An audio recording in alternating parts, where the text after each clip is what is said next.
প্রিয় শিক্ষার্থীরা, আশা করছি সবাই ভালো আছো। লার্ন উইথ মনিরের আরও একটি নতুন ভিডিওতে তোমাদের স্বাগতম। আজকে আমরা খুব মজার একটি বিষয় শিখতে চলেছি, সেটি হচ্ছে ভিডিও এডিটিং এবং ইউটিউবে ভিডিও আপলোডিং। তোমাদের নবম শ্রেণীর ডিজিটাল প্রযুক্তি বইতে শিখন অভিজ্ঞতা 2 এর সেশন 7-এ ভিডিও এডিটিং এবং ভিডিও আপলোডিং সম্পর্কে আলোচনা করা হয়েছে। তো চলো মজার এই সেশনটি শুরু করা যাক। গত সেশনে তোমরা একটি নাটিকা লিখেছো এবং নাটিকা অভিনয় করেছো। সেই নাটিকাটি এখন এই ভিডিও এডিটিং সফটওয়্যারের মাধ্যমে এডিট করবে। ভিডিও এডিটিং করার জন্য এখানে বেশ কয়েকটি সফটওয়্যারের নাম লেখা আছে, Windows movie maker, ক্যামতাসিয়া, Adobe pro ইত্যাদি। তো এখানে তোমাদের বইতে যে সফটওয়্যারটি দিয়ে কাজ করা হয়েছে সেটি হচ্ছে ক্যামতাসিয়া স্টুডিও। ক্যামতাসিয়া স্টুডিও খুবই ভালো মানের একটি ভিডিও এডিটিং সফটওয়্যার এবং এটাতে অনেক অ্যাডভান্স ফিচার রয়েছে, কিন্তু এর কিছু সীমাবদ্ধতাও আছে। যেমন তোমরা ইনস্টল করার সময় দেখতে পারবে যে এখানে 3 দিনের জন্য ট্রায়াল ভার্সন নির্বাচন করে ব্যবহার করি, অর্থাৎ তোমরা এটা ফ্রিতে মাত্র 3 দিন ব্যবহার করতে পারবে। তারপর যদি ব্যবহার করতে হয় সেটার জন্য তোমাদের একটি অ্যামাউন্ট পেইড করতে হবে। আরেকটি সমস্যা হচ্ছে এই সফটওয়্যারটি ইনস্টল করার জন্য কম্পিউটারের যে মিনিমাম কনফিগারেশন দরকার তা অনেক কম্পিউটারেই নেই। যেমন আমরা যদি গুগলে সার্চ করি যে ক্যামতাসিয়া রিকোয়ারমেন্ট,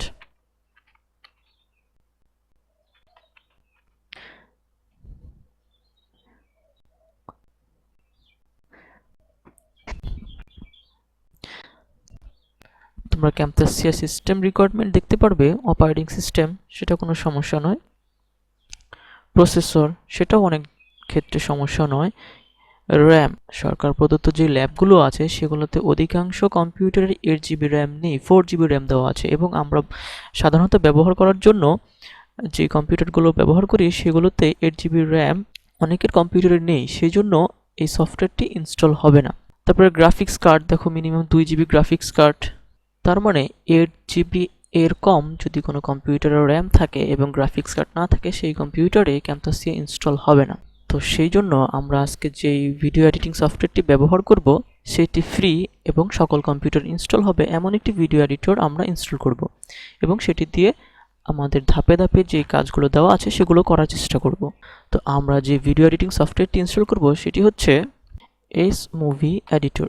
গুগলে সার্চ দিলে তোমরা দেখতে পারবে টিউনস্কিট এর ওয়েবসাইটে এস মুভি ভিডিও এডিটরটি তোমরা এখানে পেয়ে যাবে। এখান থেকে ডাউনলোড, এটাতে ক্লিক করলে তোমরা এই সফটওয়্যারটি ডাউনলোড করে নিতে পারবে খুব সহজে। তো আমার কম্পিউটারে ডাউনলোড করা আছে।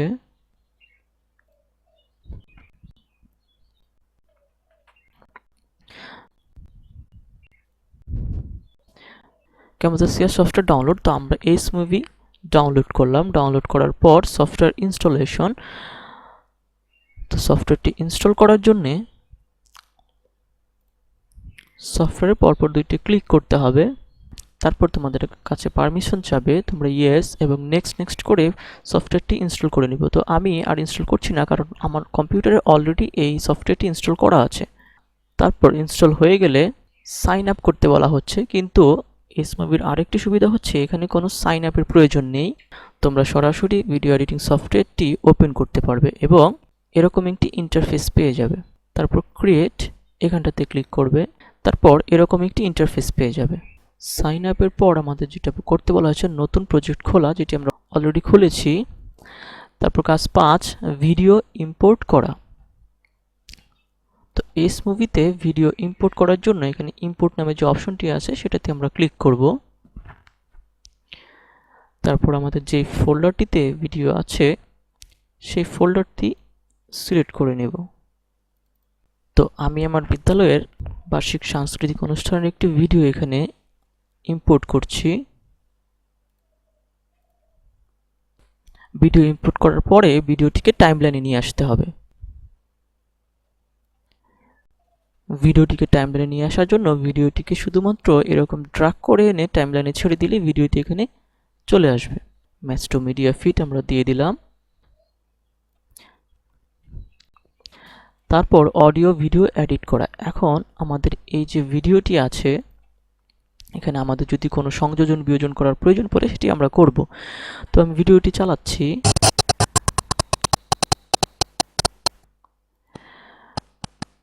আচ্ছা, এখন আমি এর অপাসিটি, স্কেল, রোটেশন ইত্যাদি এখান থেকে এডিট করতে পারি। তারপর শব্দের মাত্রা কম বেশি করতে পারি, আবার ভিডিও থেকে কোনো অংশ কেটে আলাদা করতে পারি বা বাদও দিতে পারি। তো আমরা ভিডিওর সাউন্ড কমানোর জন্য এই অডিও অংশে চলে যাব। তারপর ভলিউম, ভিডিওটি চালিয়ে দিচ্ছি।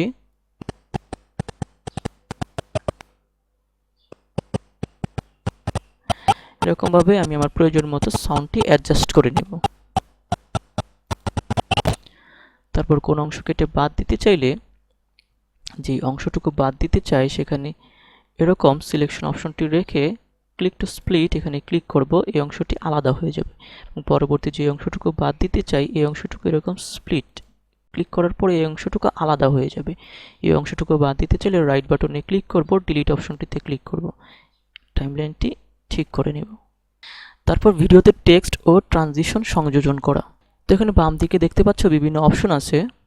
প্রথমটি হচ্ছে মিডিয়া, তারপরেরটি হচ্ছে এলিমেন্টস, তারপরটি হচ্ছে অডিও, তারপর টেক্সট। তোমরা এখানে অডিও সংযোজন করতে চাইলে এখানে অডিও অপশনটিতে অনেকগুলো অডিও ট্র্যাক দেওয়া আছে। তারপর টেক্সট, কোনো কিছু লিখতে চাইলে এখানে তুমি টেক্সট অপশনটিতে ক্লিক করবে। তারপর এখানে লেখার জন্য বেশ কিছু ডিজাইন দেওয়া আছে, তুমি এখান থেকে টেক্সট সংযোজন করতে পারবে। তো মনে করো আমি এটি সংযোজন করতে চাচ্ছি, এটি শুধু ড্র্যাগ করে এখানে নিয়ে আসব। দেখতে পাচ্ছ এখানে টাইটেল দেখাচ্ছে। তো তুমি এখানে যে লেখাটি দেখাতে চাও সেই লেখাটি এখানে দিয়ে দিতে পারো।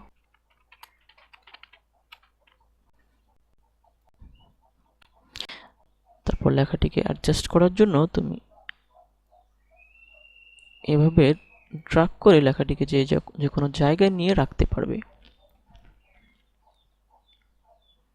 এখন যদি আমি ভিডিওটি দেখি,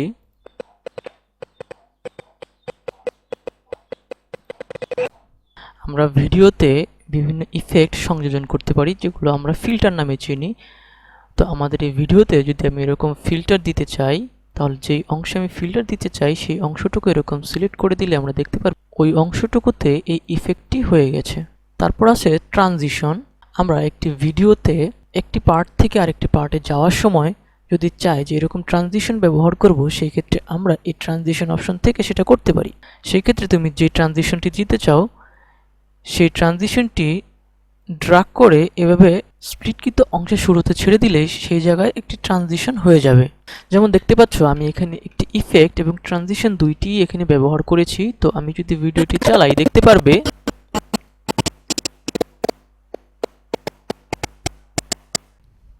দেখতে পাচ্ছ এখানে ট্রানজিশন এবং ইফেক্ট দুইটি ব্যবহার হয়েছে। তারপর আছে অ্যানিমেশন।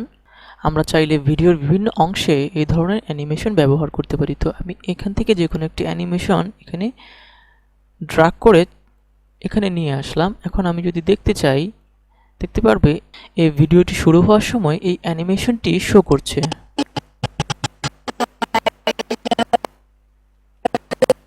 এভাবে আমরা একটি ভিডিওকে অনেক সুন্দরভাবে সাজাতে এবং গোছাতে পারি। আসলে একটি ভিডিওতে সম্পূর্ণ ভিডিও এডিটিং শেখানো কষ্টসাধ্য। তোমাদের বইতে যে অংশটুকু দেখানো হয়েছে সেই অংশটুকু এস মুভি ভিডিও এডিটরের মাধ্যমে দেখানোর চেষ্টা করা হলো।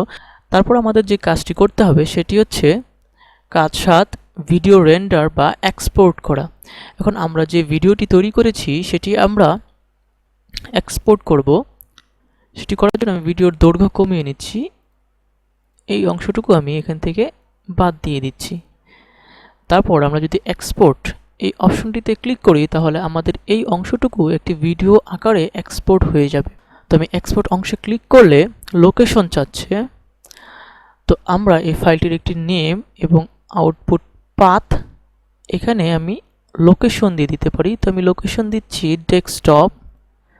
তারপর আমি সিলেক্ট ফোল্ডার সিলেক্ট করে এখান থেকে এক্সপোর্ট অপশনটিতে ক্লিক করব। তো আমরা যেহেতু ফ্রিতে ব্যবহার করছি সেই জন্য আমরা ফ্রি ট্রায়াল এই অপশনটিতে ক্লিক করলে আমাদের ভিডিওটি তৈরি হয়ে যাবে। তো ফ্রি ট্রায়াল এখানে ক্লিক করলাম, দেখতে পাচ্ছ এক্সপোর্টিং হচ্ছে। বড় ভিডিওর ক্ষেত্রে এক্সপোর্ট হতে একটু সময় লাগে। আমাদের ভিডিও তৈরি হয়ে গেল। এখন আমাদের এই ভিডিওটি আমাদের ইউটিউব চ্যানেলে আপলোড করতে হবে। তো আমি আমার ইউটিউব চ্যানেলে একটি ভিডিও আপলোড করে দেখাচ্ছি যে তোমরা কিভাবে তোমাদের নিজস্ব চ্যানেল বা স্কুলের ইউটিউব চ্যানেলে ভিডিও আপলোড করতে পারো। সেজন্য সর্বপ্রথম আমরা ব্রাউজার থেকে চলে যাব ইউটিউবে, তারপর প্রোফাইল আইকন থেকে চলে যাব ইউটিউব স্টুডিওতে। এবার ডান দিকের উপরের কোণায় আমরা ক্রিয়েট নামের একটি অপশন পেয়ে যাব। এই ক্রিয়েট অপশনটিতে ক্লিক করব। প্রথম অপশনটি আপলোড ভিডিওস, এই অপশনটিতে ক্লিক করব। তারপর সিলেক্ট ফাইল, এইখানে ক্লিক করব। এখন আমাদের যে ভিডিওটি আপলোড করতে চাই সে ভিডিওটি আপলোড করার জন্য ভিডিওটি যে লোকেশনে রয়েছে সেই লোকেশনে যেতে হবে। তো আমি ক্লাস 7 এর একটি ভিডিও এখন আপলোড করব। তো ক্লাস 7 এর তৃতীয় সেশনের একটি ভিডিও আমি আপলোড করছি। এখন ইউটিউবে ভিডিও আপলোড করার জন্য এখানে একটি টাইটেল দিতে হবে। তুমি যেই ধরনের ভিডিওটি তুমি তৈরি করেছো সেই ভিডিওর সাথে সামঞ্জস্যপূর্ণ একটি টাইটেল এখানে লিখতে হবে। তুমি এখানে এই ভিডিওর জন্য একটি টাইটেল লিখে রেখেছি।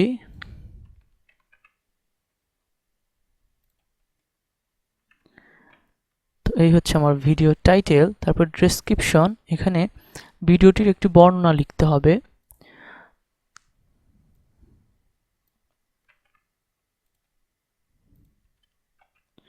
তো আমি সময় বাঁচানোর জন্য সবগুলো লিখে রেখেছি।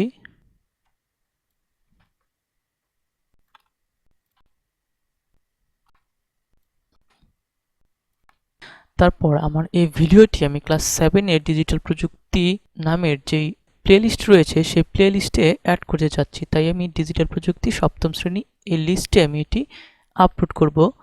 তাই আমি এই লিস্টটি চেকমার্ক দিয়ে ডান দিয়ে দিচ্ছি। তারপর এই ভিডিওটি কি আমি শিশুদের জন্য তৈরি করেছি?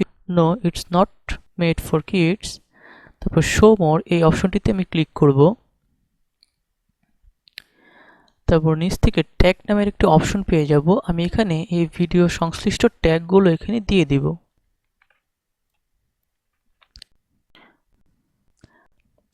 তারপর নিচ দিকে আরও কিছু অপশন রয়েছে, এগুলো পরিবর্তন না করলেও সমস্যা নেই। ক্যাটাগরি, আমি ক্যাটাগরি শিক্ষা দিয়ে দিচ্ছি।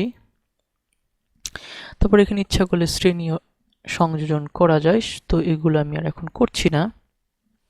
তারপর এখানে একটি থাম্বনেইল অ্যাড করতে হবে। ভিডিওটি দেখে যেন সবাই আকৃষ্ট হয় এরকম একটি থাম্বনেইল এখানে সংযোজন করতে হবে। তো এখানে থাম্বনেইল অ্যাড করার জন্য আমি থাম্বনেইল অপশনটিতে ক্লিক করব। তারপর আমি এই ভিডিওর জন্য একটি থাম্বনেইল তৈরি করে রেখেছি, এই থাম্বনেইলটি আমি আপলোড করে দেব।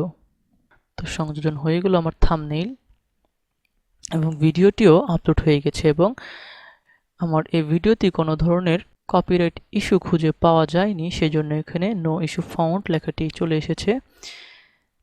আমাদের ভিডিও আপলোডের কাজ শেষ। এবার আমরা নেক্সট এই অপশনটিতে ক্লিক করব। তারপর নেক্সট, আবারও নেক্সট অপশনটিতে ক্লিক করব। এখানে চেক শেষ, তাই আমি নেক্সটে ক্লিক করব। এখন আমরা পাবলিশ অপশনটিতে ক্লিক করলে আমাদের এই ভিডিওটি ইউটিউবে পাবলিশ হয়ে যাবে। তো আমার এখানে প্রায় 2টা 2:30 বাজে। আমি এখন এই ভিডিওটি পাবলিশ করতে চাচ্ছি না, আমি চাচ্ছি ভিডিওটি কালকে সকাল 7টায় যেন পাবলিশ হয়। তো তোমরা সরাসরি এখানে পাবলিশ অপশনটিতে ক্লিক করবে। আমি এটাকে একটু শিডিউল করে দিচ্ছি। আমি চাচ্ছি ভিডিওটি সকাল 7টায় পাবলিশ হবে, 28 এপ্রিল সকাল 7টা। ওকে, এবার আমি শিডিউল এখানে ক্লিক করে দিলাম। তাহলে আমার এই ভিডিওটি আপলোড হয়ে গেছে। আশা করছি ভিডিওটির মাধ্যমে তোমরা অনেক উপকৃত হয়েছো, কারণ এই ভিডিওটির মাধ্যমে কিভাবে ভিডিও এডিটিং করা যায় এবং ভিডিওটি এডিট করার পর কিভাবে ভিডিওটি ইউটিউবে আপলোড করবে সেই সম্বন্ধে আলোচনা করা হয়েছে। যারা এখন আমার চ্যানেলটি সাবস্ক্রাইব করোনি, খুব দ্রুত এরকম মজাদার এবং শিক্ষণীয় ভিডিও পেতে চ্যানেলটি সাবস্ক্রাইব করে রাখো। ভিডিওটি শেষ পর্যন্ত দেখার জন্য ধন্যবাদ।